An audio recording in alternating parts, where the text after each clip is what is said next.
Utah's Big 12 title hopes hinge on their transfer portal additions panning out. So will they? We're going to break it down on today's Locked On Utes.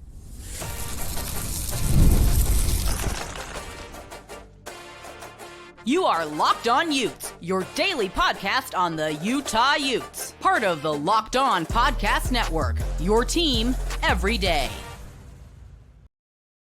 Hello, everyone, and thank you for making Locked On Utes your first listen and view of the day. We are part of the Locked On Podcast Network, available wherever you get your podcasts, as well as on YouTube. Today's episode of Locked On Utes is brought to you by FanDuel. Right now, FanDuel customers can get $150 in bonus bets if your first $5 bet wins. Make sure you guys head over to FanDuel today. My name is JT Wistrcill, former intern inside the University of Utah Athletic Department, and I'm excited to be joined on today's show by Kyle Garrison of the Daily Utah Chronicle. Does a great job covering the Utah football team and a bevy of sports that Utah has. We are going to do a football-focused show today, starting off your week on this Monday. I hope you all had a fantastic weekend. And, you know, Kyle, one thing that I haven't got a chance to dive into a ton is that Utah, we're less than 2 months away. We're less than a month, 2 months from the spring game. We're less than a month away from Utah starting spring practices. So I'm really excited that we're going to be getting Utah back soon. I actually want to talk about some things I'm looking forward to about spring ball in a moment, and just talk about how excited we are that Utah's actually having a spring game, because apparently some schools have decided not to do that. It's pretty crazy. But first, I want to talk about the thing that probably has me most excited about spring ball is the fact that we're going to get to see these new transfer portal additions that Utah has. And I absolutely believe that Utah's success in 2025 is going to hinge on their transfer portal class, maybe more than it ever has. And that's obviously in part because of Devon Dampier as this team's quarterback. That's part because Wayshawn Parker was brought in to be the guy in the backfield. Good backups around him, but those are also transfer portal guys. The wide receiver room is got a couple of freshman returners I'm optimistic about, but mostly transfer veterans that need to step up for this team. And on the defensive side of the ball, especially in the defensive backfield, a lot of veterans that need to take a step forward, some defensive linemen and linebackers too that need to do some things to contribute. I have a hard time seeing Utah bounce back, contending or even winning the Big 12 if the majority of those players don't pan out into really good Big 12 players. Yeah, and I mean, I think a lot of teams with the new landscape of college football are kind of in the same boat. They need transfers to come in, and they need them to produce right away. Obviously, before the transfer portal really got going a couple of years back, it was they had to sit out a year. They had to kind of learn under the system. They weren't impacted right away. But then you get, Utah losing however many transfers they had, about 20 or 15, something like that. And that's just you're just not going to fill those positions overnight. So they went out. And I think this might be Utah's best transfer portal class. And like you said, it could potentially be the most impactful transfer portal class they've had. And I'm just really excited to see some of the guys that kind of came in from different systems and guys that already played under Jason Beck. And then you've got some really interesting cornerback prospects that I wanted to touch on a little later. But I'm like you. I'm really excited to see how these guys play. Spring game, it'll be interesting to see how they can get acclimated pretty quickly. I mean, they've only had about a 2-month gap between getting here and kind of getting acclimated to Utah football and then hopping into a spring game right away. So I'm really intrigued to see kind of who steps up in those big roles that we need to fill pretty quickly. I am too. I'm really excited to see how it all works out. March 20th is Utah's first spring game. And then April 19th, folks, I'm so sorry. March 20th is their first spring practice. April 19th is their first and only spring game. So they got the dates all there. And it is a 22 Forever game again. So I think that's really cool that they are advertising and just promoting the cause of the 22 Forever scholarship too with that game too. So really love that they're going to keep that going. So what I want to do as well is we're getting closer to Utah football. So I want to talk about what we're most excited and some of our biggest questions that we each have. So Kyle, we're just going to take turns talking about our things. And look, I do think the thing I am most excited about is to get our first look at Devon Dampier in a Utah uniform. Low-hanging fruit in terms of like that being the most exciting, but come on. It's the quarterback. It's the position that makes all things go. Utah's had their struggles at quarterback the last few years. Talked a lot about Dampier on this show. Everything about him feels different than what Utah's had under center the last 2 years. The athleticism he has, that ability to buy time, like he is going to make Utah football fun again. I truly believe that. He's a spectacular player. I think he's capable. I genuinely think he's capable of being a dark horse Heisman contender. Do I think that's going to happen? No, but I think he has that type of potential to be that good for Utah. And I did a show earlier this week or last week, how sometimes group of 5 players don't even work out. So either way, I am just so excited to see the Devon Dampier experiment, Kyle. I am as well. I think it's going to be unbelievably fun. You get a guy to pair next to him like Wayshawn Parker. We saw what he did last year at Washington State. Coming in as a true sophomore, he's got plenty of experience, but he's still young. He's still moldable. He's going to come into the Utah offense. I think he's going to be that lead back right away. And you pair him up with Devon Dampier, who, as we saw last year, one of the most explosive running quarterbacks in the country, if not the most. Just unbelievable yards per carry average that New Mexico offense had.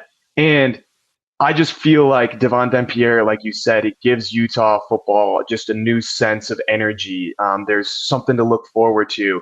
The QB, just kind of disaster class that went down this year, kind of had a lot of Utah fans concerned and down in the dumps a little bit. But you get an exciting young new player who has been in the Jason Beck system. And like you said, he has just all the intangibles to be a Heisman candidate. We'll see if the numbers get there. We'll see. There's a lot of different factors that'll go into that. But again, he has the ability to have a breakout year. You saw the numbers last year, especially on the ground. If he kind of cleans up those interceptions, it kind of finds a couple of those main receivers that he gets comfortable with and creates some chemistry with over this offseason. The sky's the limit for Devon Dampier, and I'm just excited to see him in a Utah uniform at the spring game, kind of going out there playing free and showing us what he has. Mm-hmm. I think it's going to be fun. He's like you said, his game was made for fun plays at a spring game too. So that's where we're not going to come away from the spring game saying like this guy's for sure the best quarterback in the Big 12 because of what he did in the spring game. But I feel like we are going to be feeling optimistic about some of the throws and plays he will be able to make. And speaking of the throws, receivers. That's what I'm also really excited about, Kyle. I want to see who are the guys that are going to emerge in this receiver room. A couple years ago, Devon Vele was one of the breakout players in spring ball. Who is Dampier's guy early? He has the connection with Ryan Davis going back to their time at New Mexico, but that was more his slot receiver. Like, who's going to be his number one receiver downfield threat? I think it's going to be Otto, the guy from Utah State, comes over, made a number of big plays against Utah. He had Jalen Royals last year, who was also balling out too. So I think him in his own offense at Utah, not his own offense because it's not going to be the main focus of it, but I think he's just going to emerge as his team's top receiver too. You get a guy in a Mississippi State transfer in Creed Whitmore, also going to try and step up here too. You get the Wyoming transfer and Justin Stevenson. I'm really excited to see what he can provide. That's without even mentioning the returners, guys like Zacharias Williams, as well as Darren Zipper. I almost said Tayshawn Lyons because Tayshawn Lyons did the thing where he entered the portal and he exited the portal. And then he actually did enter the portal again. I'm not entirely sure where he ended up at, but he's not on the team. But there's a ton of potential good receivers in this room. None of them really proven at the P4 level. So I want to see who's going to stand out facing off against some potent Utah defensive backs. Yeah, and I think a big question, obviously, going into this season is just who's going to be that guy? Who's Devon Dampier, like I said before? Who's he going to create that chemistry with? I think a guy like you said, I think a guy like Otto is poised to break out for a Utah team that really doesn't have a ton of wide receiver depth. He reminds me of kind of that Devon Vele play style. He's got that 6'4", just big frame, big body, can go up and catch it. And again, we saw it. I was at the Utah State game this year, and he gave us fits. He definitely had some catches there where he looked like a guy that could thrive in a Power 4 level. And he comes in with kind of just a new system and gets a new look with a new entire coaching staff and personnel. And Devon Dampier, we've seen he's got the arm talent. It's just going to be a matter if he kind of fixes those little mistakes here and there. But I think a guy like Otto is really poised to break out. Like you said, Zacharias Williams, last year, not as involved early on, but later down the stretch, you could see he's got that ability where he can be a 6-catch guy and just kind of hold it down, especially considering a lot of newcomers, a lot of new faces. And he's seen the system. He knows what it's like to be a Ute. He can kind of embody that mentality that Utah has and get those guys like Otto and some of those other transfers coming in, kind of get them prepared for what it's like to play in the Big 12. And I'm just excited for new guys to step into new roles.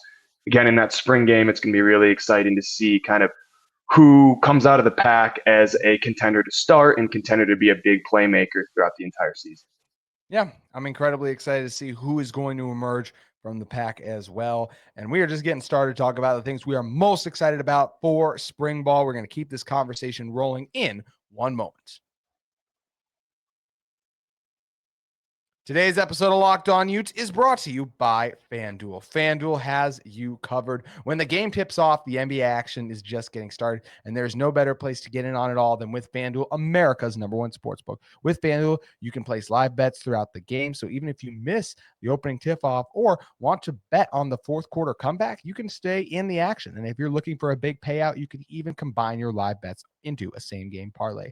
Example, I love using FanDuel. I mean, their live betting feature just keeps every moment of the game exciting, whether I'm backing my team for a late game rally or picking a player to hit a clutch three. I never feel like I missed my chance. Plus, the app is easy to use, and when you win, you get paid instantly. Right now, FanDuel customers get $150 in bonus bets if you win your first $5 bet. Just visit FanDuel.com to join today. That's FanDuel.com for your shot at $150 in bonus bets. Make every moment more with FanDuel, the official sports betting partner of the NBA.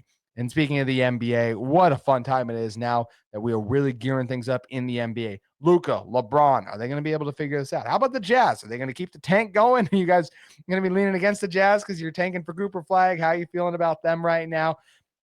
Western Conference, the top of it. Are the Thunder going to keep steamrolling everyone? Houston's been a surprise this season. Also, it's not just NBA, NHL, college basketball. MLB's coming up too, not too far away. So make sure you guys head over to FanDuel today. Look at all the latest lines and odds on America's #1 sportsbook.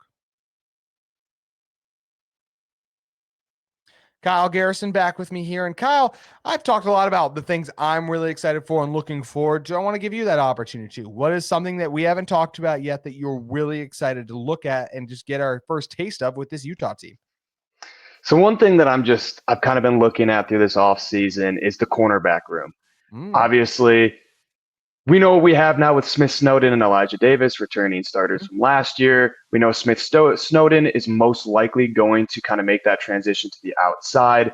And that's going to be, that's going to be huge for his development. It's going to be huge just for this defense because we know he's a playmaker. He's been in the system a couple of years now. But I kind of wanted to look at some other prospects. There's some raw prospects in that cornerback room that are really, really intriguing. First guy, Blake Cotton out of UC Davis. He's a guy that I know you alluded to earlier. It's going to be interesting to see how he kind of adapts to that Power 4, Power 5 conference level coming out of UC Davis competitions. Not nearly as good, but who knows with this transfer portal, guys can come in and be impact playmakers right away. And he's a guy that I could see. He's got a 6'3", he's 190 pounds. He's got a perfect build for what Utah likes to do at that outside corner position. And then another guy as well that I think comes from more of a Power 4 background and kind of has the intangibles similar to Blake Cotton is Donovan Saunders. And Donovan coming from Texas A&M, another 6'3", 195-pound cornerback, kind of similar to what we've seen Utah cornerbacks in the past. And I just like the fact that Utah went out and they didn't settle with the two guys that they brought back. They said, well, we still need depth. We need depth pieces. We saw injuries at that position a lot last year. So they went out and got two kind of project players that I'm really excited to see pan out. I'm excited to see how they do in that spring game. And they're going to be looking at a wide receiver group that, guys like Smith Snowden and Elijah Davis haven't really seen. So they're going to get different looks in practice. They're going to have different personnel on the offensive side of the ball. So they're just going to keep getting better and improving. And then kind of alluding to that nickel corner, another guy who stayed in the system is Quamiri Shemwell. Sorry if I'm mispronouncing that name. But he's another guy that intrigues me as well. A little bit undersized compared to the other two transfers that we brought in. But he's been in the system. He knows the Scally system.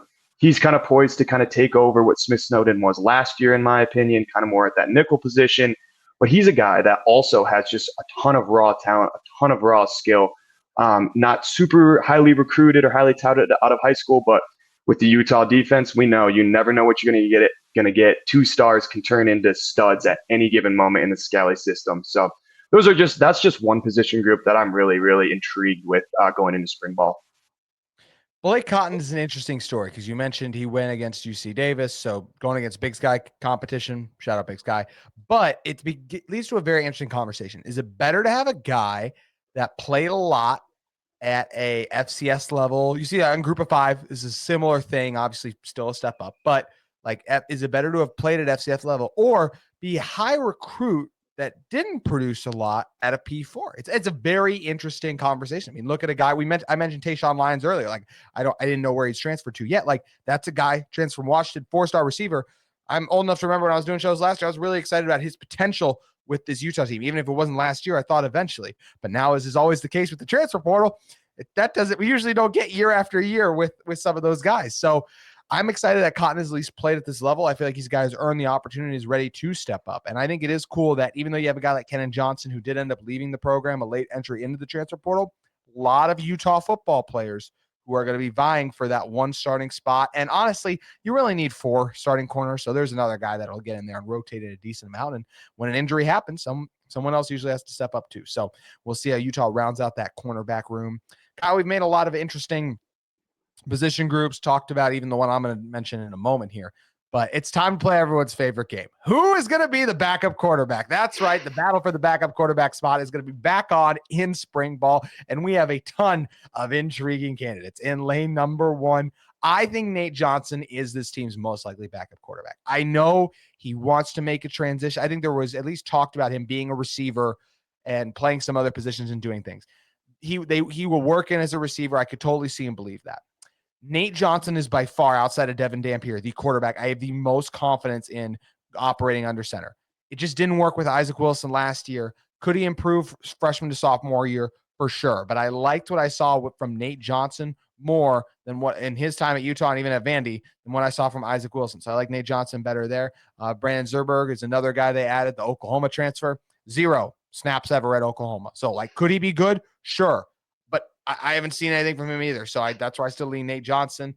But still, could Zerberg surprise everyone and be the backup? Yeah, absolutely. There were years where we were like, oh, Bryson Barnes is obviously the backup. And then after spring ball, we saw that at the time, Brandon Rose won the job. Now he would go on to lose it. And and he got hurt too. But so there are lots of candidates. Wyatt Becker, true freshman. Do I think he's going to win it? Probably not over the veterans, but I didn't think Isaac Wilson was going to win it last year. And he ends up doing it. So the battle for the backup quarterback spot is going to be on. I don't think they've named Dampier their starter technically, but Kyle, he's going to start. So it's a question of who becomes the next guy. And I am curious to see who's going to be, because for some places that might not matter as much, but for Utah, the last couple of years, it's mattered a whole lot.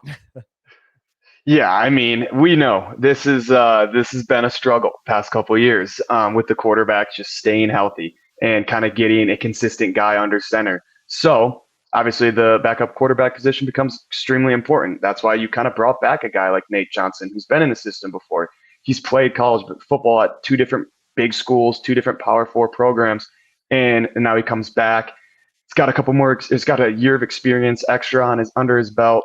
And I don't know, like you said, it's going to be really interesting to see kind of the progression with Isaac Wilson going into this year. Last year was a lot of growing pains, but who knows? I mean, we know that he's not just going to roll over. He's going to compete every single day. He's got a competitive nature to him, even, he's only 18, 19 years old, really, really young player still, super raw. So it could be beneficial for him to kind of be that third string and learn from Devon Dampier and Nate Johnson as well. And I think that Nate Johnson's a great option at that backup quarterback position. I think that if he would have stayed this year, who knows what would have happened. But if he would have stayed, knock on to Vanderbilt, he might have been the starting quarterback for a decent amount of time this year.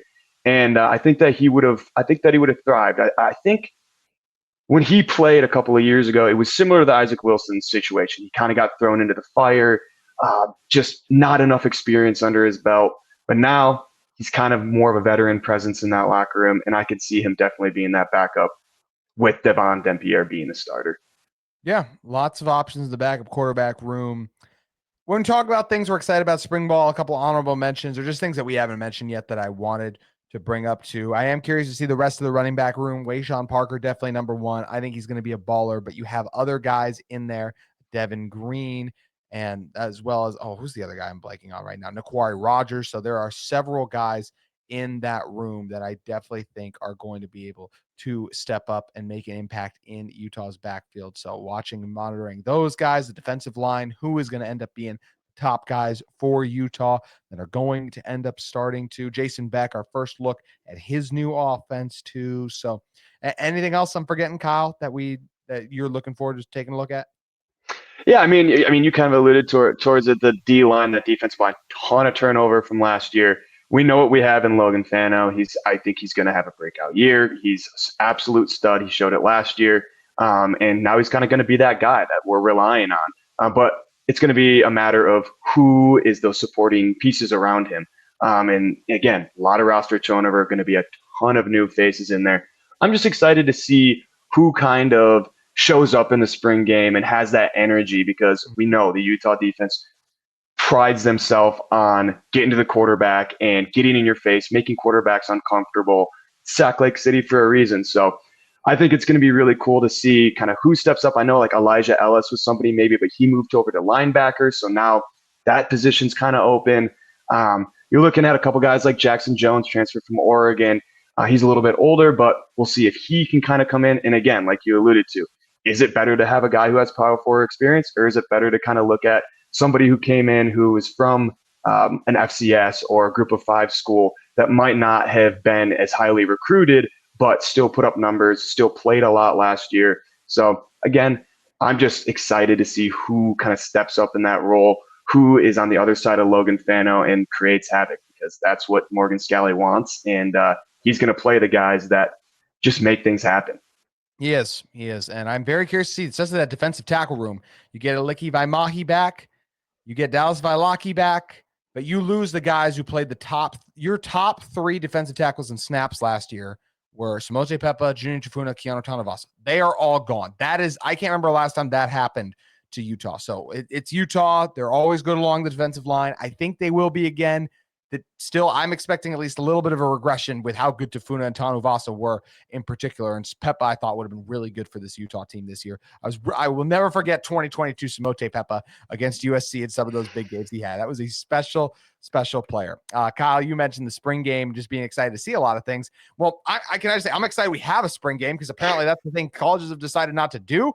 Both USC and Texas are not having a spring game, which to me is just wild, especially Texas. I mean, how many people would watch you? Some of you might be thinking like, well, who's going to watch another team spring game? It's Arch Manning. We all know people are going to tune in to watch Arch Manning. So I can't believe they're not having one. I'm incredibly excited Utah's having one. Number one, honestly, maybe even more than for the players, the reason to have this game and all the tickets being donated for scholarships and the great things it can do for the student athletes that Utah has. And the spring game's fun. You get all the players in there having fun competing against each other. You get the fans in there, welcome them back into Rice-Eccles Stadium, a place that they love. So, Kyle, I just look at it.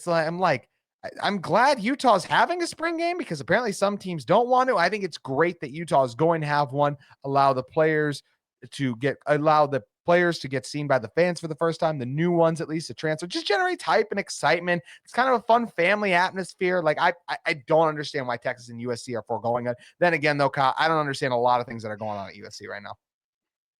I mean, yeah, like you said, it's great play. It's a great way to get the fans involved with a new team, especially like you said, ton of turnaround, ton of new faces. And I don't know, it's part of the tradition. You got to have a spring game. It's fun. It's exciting. It's a little bit of football when we're in a drought of football for however many months. Super Bowl is over in February. Like, it's really fun to have a little bit of sneak peek of your favorite college football team going at it. Seeing some young guys that you're excited about coming into the year, and then watching them kind of flourish. And again, I mean, we have a ton of new faces, and guys like Devon Dampier and Wayshawn Parker. It's a great opportunity for them to put on a Utah uniform. That's not a practice. They get to go in Rice-Eccles Stadium. They get to play in front of, obviously not a full stadium, but they get to play in front of some fans. And I don't know, I don't see a reason why a school like Texas or USC is choosing to not have one. I've never really seen this before. Clearly there's something going on behind the scenes that they're just, kind of disclosing and not really alluding to. But Utah, we know we have a tradition here to uphold. Kyle Whittingham, he's never going to be a guy to shy away from that. And again, he loves the spring game. He's talked about it before. He's always a big fan of the spring game. He thinks it's a great opportunity, just like every fan does. And I just love the fact that Utah is not even considering not having it. Yeah, I would vehemently disagree with it as well. Glad Utah's having it, and can't wait to see all of these questions. And just the first time we got to look at so many of these guys wearing that Utah helmet, it's going to be incredibly exciting. And less than a month to go till we see it all happen. Kyle, in the meantime, though, if people want to check out more of the things you're putting out and keep up with your work, where they need to head over to? Yeah, head over to the Daily Utah Chronicle if you want to check out my work. I've covered many different sports for University of Utah. I'm on X as well, Kyle Garrison 2. And that's about it. I am covering the Utah lacrosse team this year as well. On ESPN Plus, I'll be calling their games as well. We have Syracuse coming to town in 2 weeks on March 1st, so that should be really exciting. If you just love Utah athletics, come check out the lacrosse team. They're really fun to watch. And Well, thanks again for making the time to come on, Kyle. I appreciate you. That's going to do it for today's Locked On Utes. We hope you'll join us again tomorrow. We're talking the latest in Utah football, Utah recruiting, and Utah Utes athletics.